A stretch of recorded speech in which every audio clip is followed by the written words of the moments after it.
Oh my God. What's up, everyone? I'm Charlie Shrem, and this is Untold Stories. I'm joined today with a person who I hope could become a new friend of mine, Richard Ells, the founder and CEO of Electroneum. Thank you so much for joining and coming on the show today. Hi, Charlie. Thank you very much for inviting me. It's very kind of you, and it's an absolute pleasure to be here. No, and it's not just you being a guest that I'm thanking you. I'm also thanking you for supporting this show because, you know, you guys have come to me and said, we love what you're doing and we want to support the show, and we're able to work together now on that. But this is for me, this is my full-time job. This is what I spent all of my time doing. It's my passion. And when people want to support that, you have a special place in my heart. So thank you. I really appreciate that. So for those who don't know, we're passionate. Sorry. No, I was just going to say, so for those who don't know, the show is produced in audio and video, so you can watch this on YouTube, or we're going to get into the show in a second. And the show is also powered by Blockworks Group, my good friends. They're a media company with over 20 podcasts in their networks. All the podcasts are like friends of mine and mine. And also check them out at blockworksgroup.io. And I have to say, I love doing the research for this show, and I love when I don't know the person beforehand, because it gives me these fresh eyes. And so I was doing the research, and when you guys launched Electroneum, it was like the heat of the 2017 days. It was everyone knows what's going on. We're still trying to figure out those days.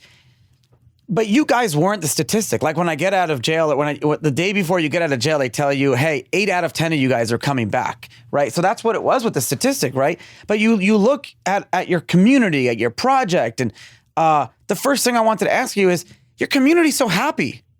How did you do that?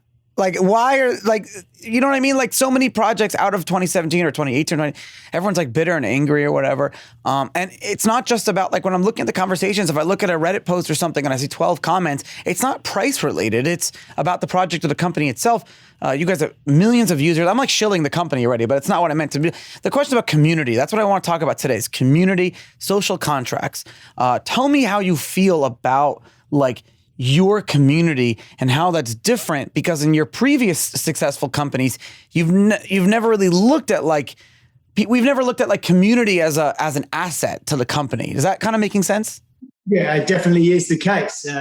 My other businesses have got customers rather than users in one of them, social media platform, but we do have users, but they've never been a community. And the main fundamental difference is that Electroneum and AnyTask together, the sort of the ecosystem we're building is a good thing. It's crypto for good, which is really feels good, and I think the community feel good about it.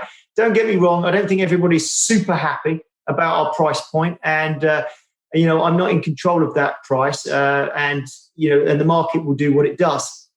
But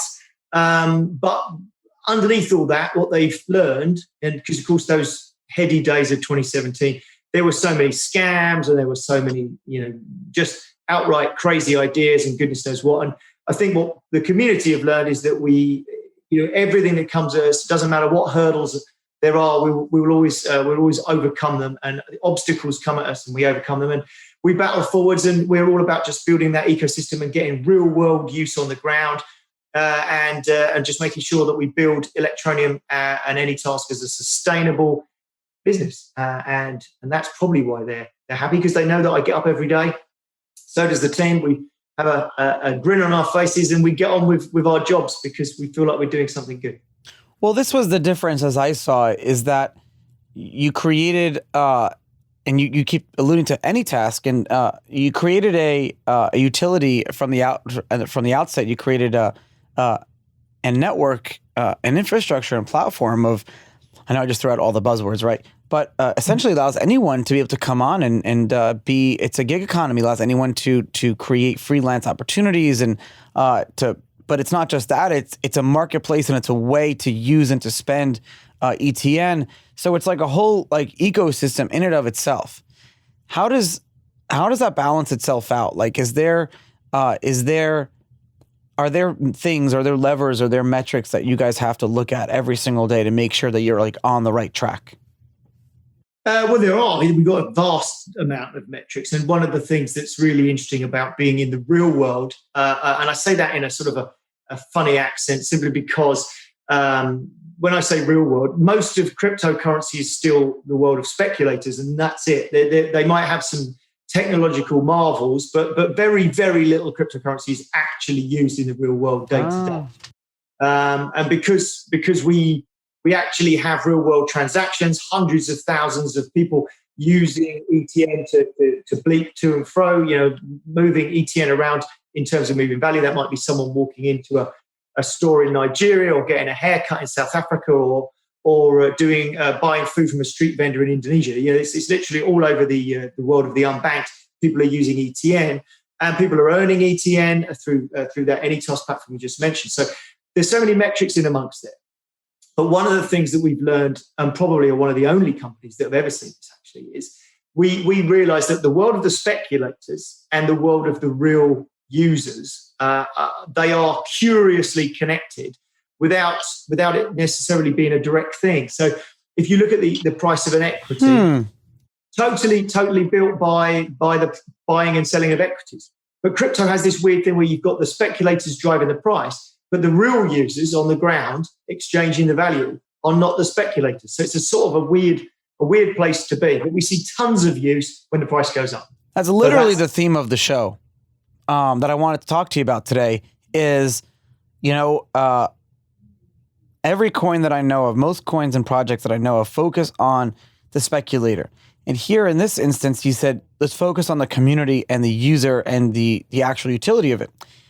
And I know that's like simplifying it a lot, but I guess what I'm trying to say is, do you think that you can have a successful ecosystem without catering to those speculators on day one, or does everyone need it to be like handheld the whole time? Yeah, it was a great question. Certainly we need, and my lawyers again freak out at the fact I'm saying it, but we need that speculative market because it does a couple of things. You do need it, yeah. The first thing it does is set a value, a market value for the commodity, which is ETN. So that sits there as and gets its real world value from there. But that's not the part that we're building on, bizarrely. We're building on the utility and the fact that you can send value around the world. And people might go, we can do that with a bank. You just can't. You can't send $2 to someone in Nigeria right now. If you're in New York, it'll cost you $30 in a bank and the guy doesn't have a bank account. So the crypto part of it really does solve a world problem, which is why we've built the whole thing. But at the same time, if one of the, say for instance, we've got 140 countries where we've got the ability to buy airtime and data for your phone directly from our smartphone app. So we've given an underlying real world value to ETN in 140 countries. So you could cash that out. Now, but you imagine you turned your ETN into airtime. Somebody is collecting that ETN. Yes. They want to turn that ETN almost certainly into dollars because that their business model is running an airtime company. That they're not interested in crypto speculation or crypto in any way. They just want to use a new way of getting paid. So they take their ETN. And where do they cash it? But the answer is it has to go onto that market. So we get this crossover between the real world user. So our real world users really don't touch crypto exchanges.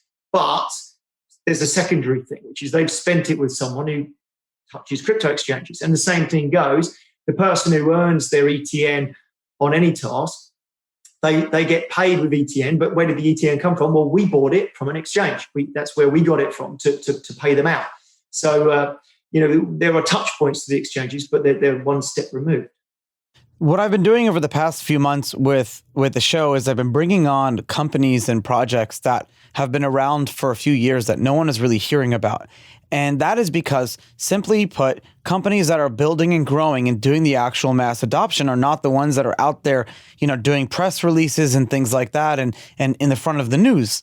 So it's my job, I feel like, to bring that into light. As of May 2018, you had over 1 million users. What's that number now?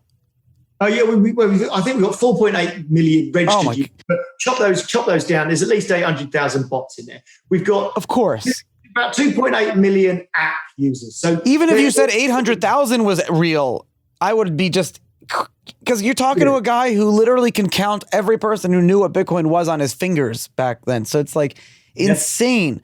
So you have all these people that are using, and so like, do you remember back in the early days, not the early days, do you remember back a few years ago, it's like, there was a joke was, why do you need a blockchain? Why do you need a blockchain? Why do you need a blockchain?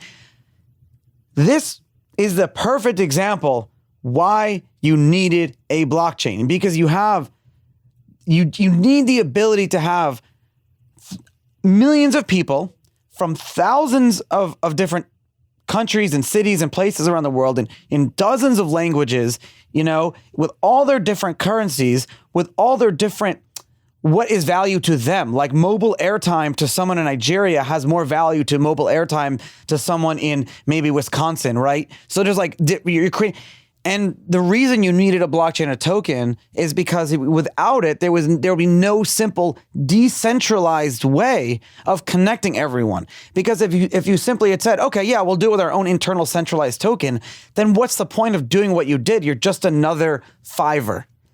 And the point here, and I'm not preaching a little bit to the listeners, is that some people say tokens are scams. This is why, because when people know that they have this token in their wallet and it's not on a centralized custodial place, you've earned this token, you've earned this currency, and you can now spend it. It's a psychological thing. And that's where economics comes down to. So like, I'm answering that question for you for all those years. Thank you. It totally is. You're absolutely right. All value of anything. The FCA just made a decision yesterday in the UK. With the derivatives. Yeah, that's right. To stop the derivatives.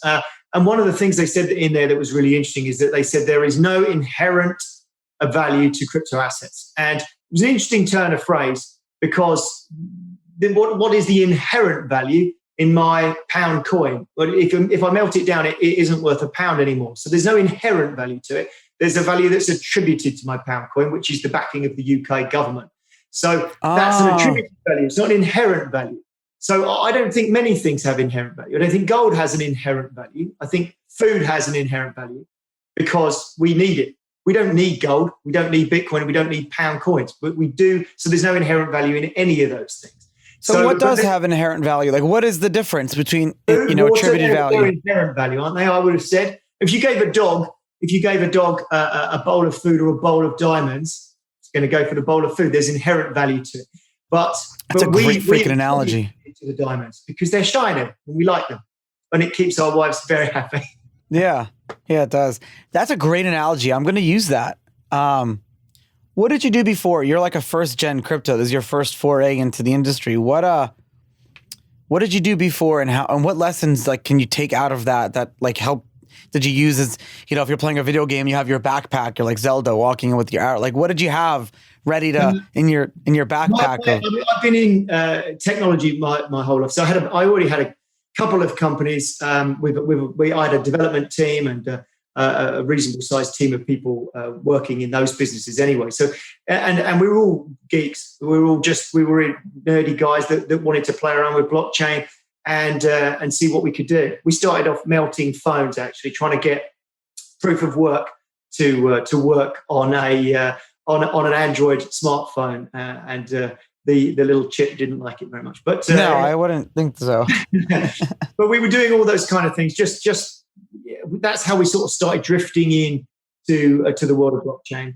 And we and I had mining rigs scattered around the house, and was in crypto to mine it before we decided, oh, you know what, actually we should be doing something to make this simpler, because that was the key. The key to Electroneum is the simplification of crypto. It's only got 2 decimal places, so it hasn't got 8 decimal places. We just shifted that decimal place along. So that sounds like a ridiculously stupid thing to say. We're both intelligent guys. We sort of look at it and go, why would that make any difference? But it does. Psychologically, 2 decimal places people can get their head around. 8 decimal places they struggle. But it doesn't make any sense from a mathematical point of view. But it's just true. And then we did a few other things like instant payments. That was critical. So if you go to a food vendor and you want to buy some food on a stick, you want to walk away with it now. I don't want to wait 2 minutes for confirmation.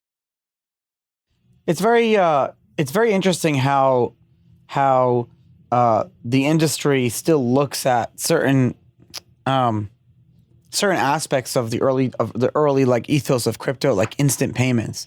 It's still such an important aspect, and that's what Satoshi really like pushed for, was this ability to have like this currency. And what's so cool is that Bitcoin till today, 10 years later, I don't think anyone could have foreseen this experimentation of, like actually a smart person would have foreseen this, because it's the bagel theory. But essentially, like, instead of having one chain do one thing or one chain do a lot of things, it's a lot of chains doing a lot of things and seeing what's working. So I don't think anyone could have foreseen that. But it's interesting how Bitcoin is looked at as this one thing that does one thing right, and that's it. And then you have all these other projects and all these other interfaces that it all kind of works out. And now Bitcoin is I feel like is becoming a value in and of itself, like a collector's type of thing, because the scarcity. So the question I have for you is Bitcoin like attributed value, or is it more inherent value?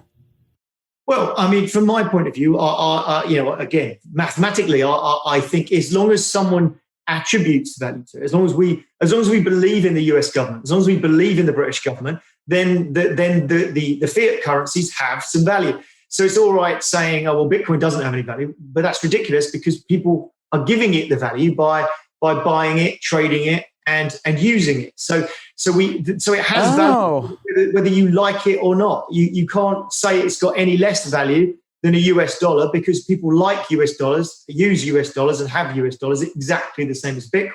Neither of them have inherent value. Okay, come on. This is so cool. This is the new BitPay card that I have in my hand, and I'm so excited to be finally having the new one that just came out.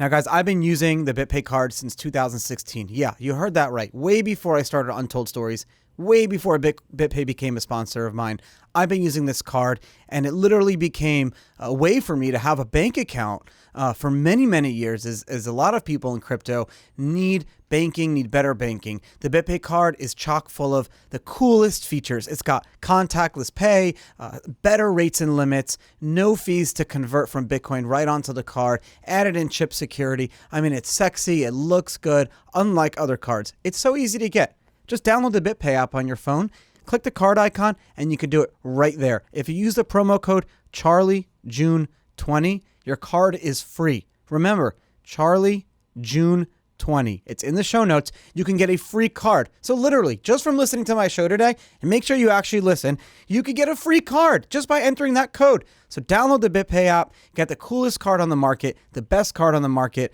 I've been using it for over 4 years now. I know there's so many cards out there, but the BitPay brand is the oldest and longest running Bitcoin company in the world. I mean, that's who issues this card. This is the card you want to have.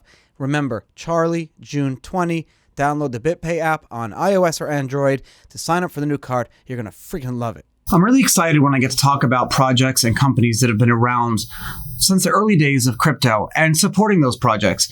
In many parts of the world, banking services simply haven't advanced at the same rate as the adoptions of smartphones and the internet. Africa, Southeast Asia, they're skipping entire financial services over, they're skipping people over, and they're not even building out that infrastructure until cryptocurrency. We all know this, we've been hearing about it for so long.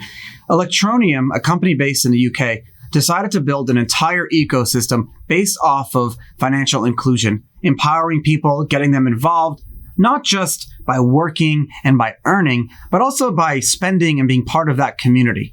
AnyTaskcom is a company that's powered by Electroneum, over 500,000 users, and you have the ability to do all these freelance projects, earn money, earn their tokens, and not only just earn ETN, but also be able to spend it on all these different things. What's crazy is that, and what's crazy good is that AnyTask is attracting not just crypto people, but actual talented freelancers that are willing to take ETN in return for doing all this work. It's literally created this whole ecosystem. And the thing is, it's not been just like a new novel idea. It's been around for a while. They're doing it. They're growing every single day. They're doing millions of dollars in transactions. You got thousands and thousands of different people on the platform offering different services. And you should go check it out. It's so cool. The staff are great. The people are great. Everyone on the platform is so cool. According to ETN Everywhere, their official merchant directory, ETN can be spent in over, I think it's 2,000 physical locations and online locations worldwide.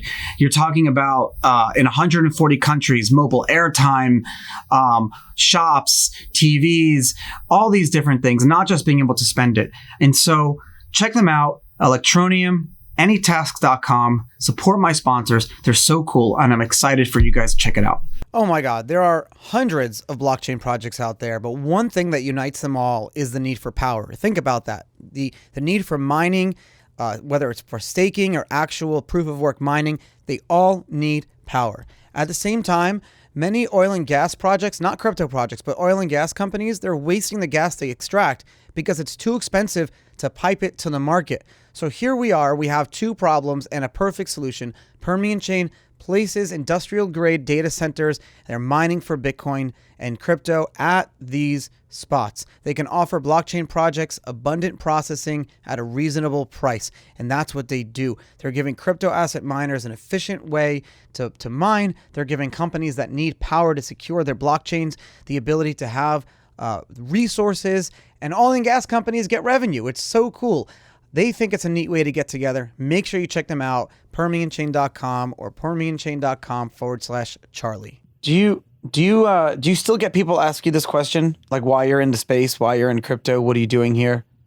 Yeah, I think, but a lot of people, as soon as people think you're in crypto, that automatically just means that they think that you buy, sell, trade, hold. They do. Why do they think that? People don't realize there's an industry. I keep talking about the industry, the community. Like, what are you talking about? Like, can you help me? I try to explain to people how this industry is like my life, my love, I do this show. It's like, here I am talking to the community, the industry. It's like, it's all I got. And they're like, what does that even mean? There's like, no one really understands, like, you're a part of something bigger than yourself. Yeah, I think the one thing that's really nice about the crypto community, I mean, you started this off by talking about community and how our community are quite happy. Certainly there's some passionate people out there, and we're passionate people in our business. If all I was doing was, some of the things that have been tokenized, you've seen it, the tokenized haircut, just tokenizing the most random, crazy things. I saw an ICO raise $2 million, and it was telephony on the blockchain. We're going to put blockchain telephony, and it just, what does that even mean? I read the white paper, just didn't even make any sense. And I thought, who are these people putting their hard-earned ETH into it? But they did. There was a guy who was trying to put like auto parts on the blockchain a few years ago. Yeah, all those things that you just don't need to do it with, and it's sort of frustrating. Like dating apps, dating on the blockchain. You're like, well, but why? I do think a crypto dating site or like an app, like in Tinder, if they let you put like, I'm lucky because I started dating my wife right when that whole internet dating world came about, so I didn't have to like deal with it. But if there was like a way to be like, I'm into crypto or something like that, then that would be a whole thing. That would be cool. Yeah, swipe right for Bitcoin, swipe left for Ripple. Yeah, that's a great idea.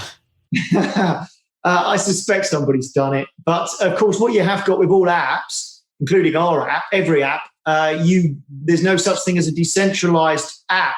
I mean, everyone talks about dApps, which is of course decentralized app, but they're not on Apple and they're not on Android. So you have to have a registered entity to have an app. So as soon as you have an actual app, you have to have somebody that sits there running that. So if you had a Bitcoin wallet app, it would be the Bitcoin wallet app, the company that runs it. There can be no true decentralized Bitcoin app, for instance, as much as I would love there to be. But Google and Apple would never let that happen. Yeah. What do you think of the whole monopoly right now? What's going on with Google, Apple, Facebook, basically being these young, scrappy startups that are now these mega monopolies that really control like end to end of the user. Like, is the way we look at the world of monopolies like different? Are we looking at like monopolies the wrong way?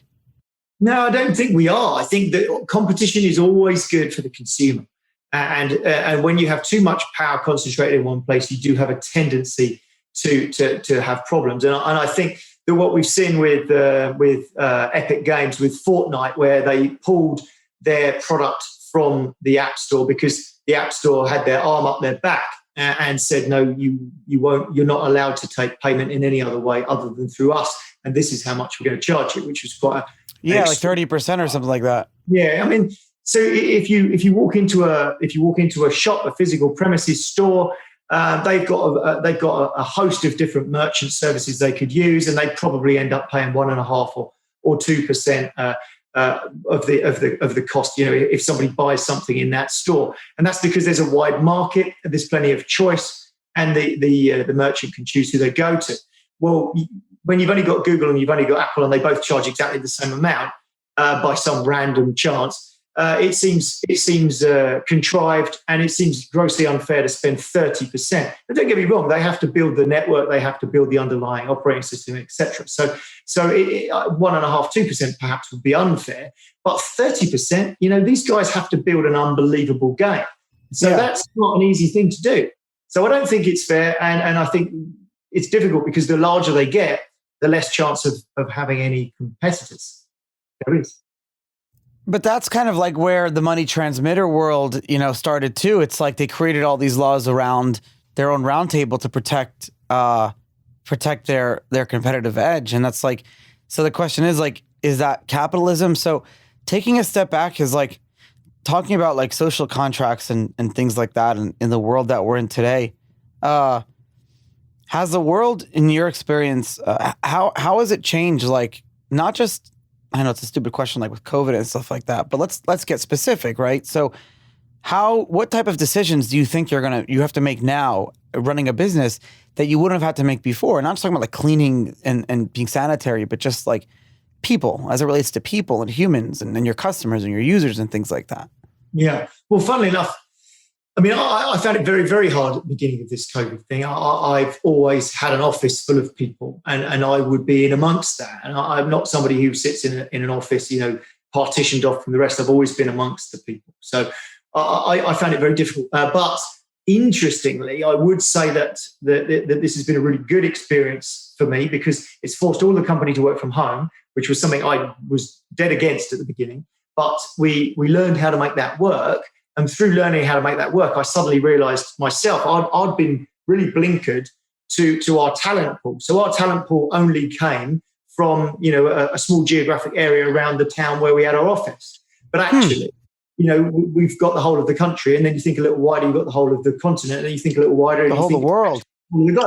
So bearing in mind, I had a freelance platform. It's sort of crazy that I was constraining myself geographically, but yet I was. So it's been really good for the project. We've expanded our horizons, and we've got some really great talent coming on from other places, which has been really good. But you know, at the same time, I have other businesses where we see. So I've got a digital agency that we've run for 20 years, and that has mostly very small businesses as clients. It was always a low-cost agency. And so we see some terrible things all the time. We're seeing cancellations. And of course, that's bad for us as an agency too. But I look at it and just think, cracky, the human cost there at the other end. If we're charging a tenner or something a month for hosting and email and things, and you imagine they've cancelled that. That's the last, their business is gone. You know, if your email and your website are gone, you're probably gone. You're screwed. So every cancellation, I think that there's a human story there that's quite horrible. I remember very distinctly growing up. This is stupid, right? But I remember like having to, in elementary school, bring a question home to my father. It was like Q&A, your father or your mother, like at work, like whatever, like, you know, tell me about your job, and you have to like read it to the class. And my father was a jewelry manufacturer, and he, in the early days, this is like 10 years ago. I don't know why this question was even asked, but the question was, how important is the internet to your job? And I remember my dad saying, like, I might as well just like not even go home, not even go to work. But a lot of the students in my class, the internet has no involvement in their day-to-day, like all their jobs, like, you know, lawyers and doctors and stuff. But nowadays, everyone would answer the same exact way. You can't even get into your office building without the internet. Isn't that crazy? It absolutely is, yeah. I mean, so the freelance platform, we've got AnyTask. So it's AnyTask because you can buy any task, right? So AnyTask.com. When we envisaged it, we didn't realize it would be as successful as it is, and that's a great thing. But what the most exciting thing for us is the feedback we're getting from people. So because it's people that could not necessarily have freelanced before, but that doesn't mean that they're not capable people. If you imagine, say, for instance, the whole of Cambodia, you can't open a PayPal account there. So if you can't open a PayPal account, you can't get paid for the likes of Fiverr. So if suddenly you're a really digitally savvy person sitting in Phnom Penh, now I can earn an additional revenue with my awesome design skills or whatever. But the person who's buying them is also buying cheaper design skills. So I think we've launched that at the right time. This whole COVID thing, where people are looking at cost savings and making their business more efficient. Yeah, I think it's worked at both ends. It's worked for the people earning and for the people buying. I agree, especially like with people staying home now. You've been able to give so many people different jobs. What's your user base look like? I remember talking to Paxful, and he said that his biggest, when you talk about remittances, he was having like India to Nigeria, and I just like, what, But so what? Tell me about your user base. Yeah, well, the user base is mostly from that sort of developing world. I think we've got loads and loads of users in Nigeria, in Pakistan, in India, across Eastern Europe, Indonesia. I mean, South America, loads of users. 535,000, 540,000, I think, registered users last time I looked. Wow. And 16,500 tasks are live on there now. So huge numbers. And we're just putting together a TV advert for the United States, actually. So cool. We should hopefully get that live for the new year, which would be really nice. So AnyTask, more buyers in, because the buyers can use a credit card. They don't need to be crypto smart. They can use a credit card to buy a service. It's just the magic at the back end that turns it into ETN. So that's what I'm getting at here. It said, someone one day will see a commercial advert on TV, for AnyTask, and it doesn't sound like a crypto company. It's the company actually sounds like what it does. AnyTask. It sounds like a company where I can get any task done. This is how we're gonna get mainstream adoption with crypto. Like that's what we've been saying for years. It's like when the companies that are using it are the ones you don't even know, or it's like at the outset and it's like they're using it for its utility and its product. Like here we are. It's crazy. Like almost 10 years later, and we're getting to that point, but we're still not even past that innovator stage, I don't think. No, it's a tough one. And a lot of that has been through fear of crypto. I know this because I thought if we just built the underlying payment system, then we could encourage people to adopt it. But the difficulty you have is the fear of crypto and the fact that it's still badly legislated for and badly regulated. So we went out to all the people per hours and the Upworks and the freelancer.com. We went out to these people and tried to reach out to get them to have paying out with ETN as an option, because then we could have promoted them. We'd have been quite happy to do so. But they obviously have banking relationships, and the banks are mostly still anti-crypto. And some of them are in countries where crypto is still loosely defined. So they're just too fearful. They'd already got a very large, profitable, established business. So they were too fearful to get involved in crypto, which was quite an interesting thing. So we then thought, well, okay, we'll build one ourselves, which we've done.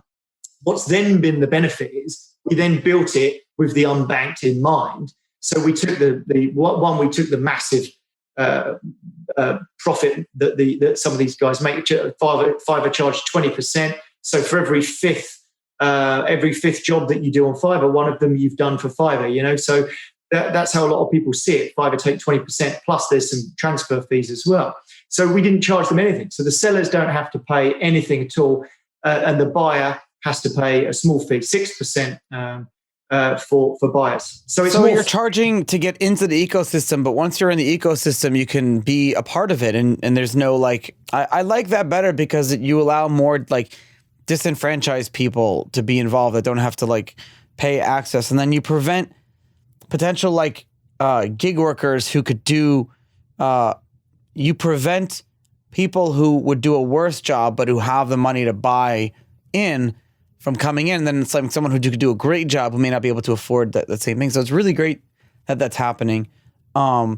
Where do you see the issues? Like, so I can name you, and I'm not going to do it, like 5 companies that are try to do what you're doing now with AnyTask in the crypto space and not in the crypto space that have failed.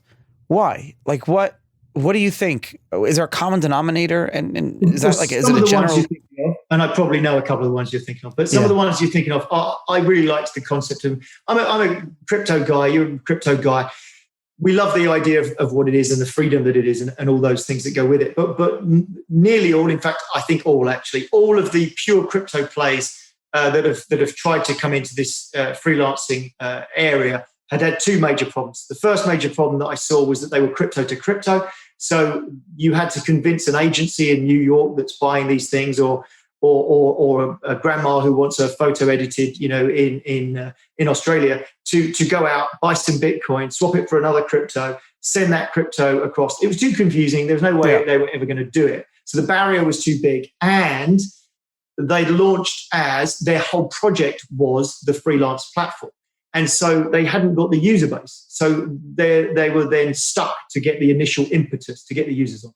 So because we had that massive user base anyway, we took on, and in the first week, we had something like 25, I don't know, we maybe even had more than that, 50,000 people or something visited the site. Wow. In the very first week, just from us mentioning on our social media and things. So we had a huge user base initially, which is always going to help any project.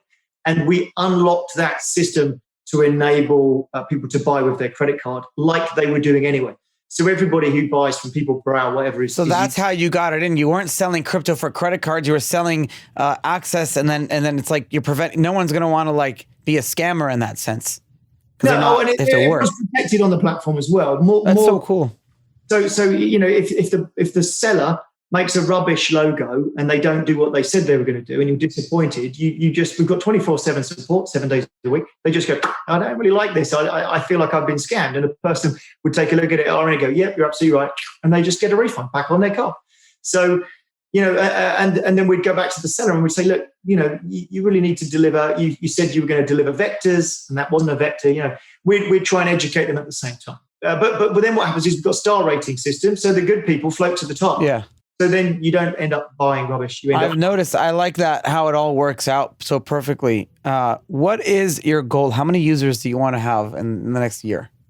Obviously as many as we can get. I mean, that's a great answer. We're definitely aiming to go past the 1 million user mark. The TV campaign going into next year is because the way we look at it, Fiverr do more than $100 million a year on their platform. If we can achieve within 12 months 5% of that by introducing a whole new, well, bear in mind there's more than 1 billion unbanked on the planet. We can introduce a whole new market, which is a cheaper, brilliant market. We introduce a whole new market to the Western world. Can we unlock 5%? I believe we can.